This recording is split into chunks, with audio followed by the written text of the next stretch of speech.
আজকালকার মায়েরা যতটা স্মার্ট হয়েছে, বাচ্চারা কিন্তু তার থেকে 10 গুণ বেশি স্মার্ট হয়ে গেছে। বন্ধুরা প্রতিদিন এক এক রকম এক একটা টিফিন নিয়ে আসে, সেই দেখে আমার ছেলেটাও বায়না করছিল যে তাকে নতুন কোনো টিফিন আইটেম তৈরি করে দেওয়ার জন্য। এদিকে আমার হাতে একেবারেই সময় নেই।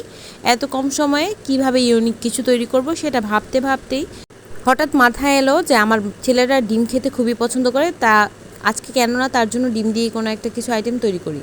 নিয়ে নিয়েছি কাঁচা পেঁয়াজ, ধনিয়া পাতা কুচি, আমি এখানে গাছের ধনিয়া পাতা কুচিটা ছিঁড়ে ইউজ করেছি, আর দিয়ে দিয়েছি রান্না করে রাখা মুরগির বুকের মাংস, আর দিয়ে দিয়েছি সামান্য কালো গোলমরিচের গুঁড়া। এবারে মিশ্রণের সাথে দিয়ে দিচ্ছি ডিম। আমি কিন্তু প্রথমে পুরো ডিমটা দিইনি, ডিমের সাদা অংশটা দিয়ে কুসুমটাকে আলাদা করে সরিয়ে নিচ্ছি, যাতে করে এই মিক্সচারের সাথে খুব ভালো করে সাদা অংশটা মিশিয়ে নিতে পারি। ও আমি কিন্তু বলতে ভুলেই গিয়েছি, সামান্য একটু লবণ কিন্তু দিয়ে দিয়েছি। সব কিছু একত্রে খুব ভালো করে মিশিয়ে নিলাম।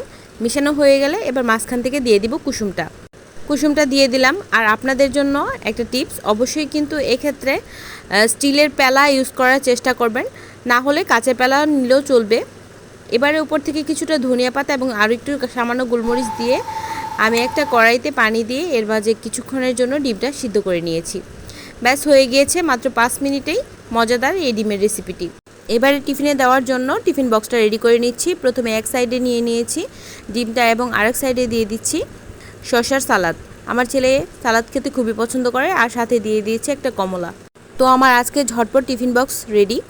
এরকম মজাদার এবং ইন্টারেস্টিং টিফিন বক্সের আইডিয়া পেতে হলে অবশ্যই আমাকে কমেন্ট করে জানাবেন। আজকের আইডিয়া এবং ভিডিওটি ভালো লেগে থাকলে ছোট একটি লাইক ও সাবস্ক্রাইব করে আমার পাশেই থাকবেন। আল্লাহ হাফেজ।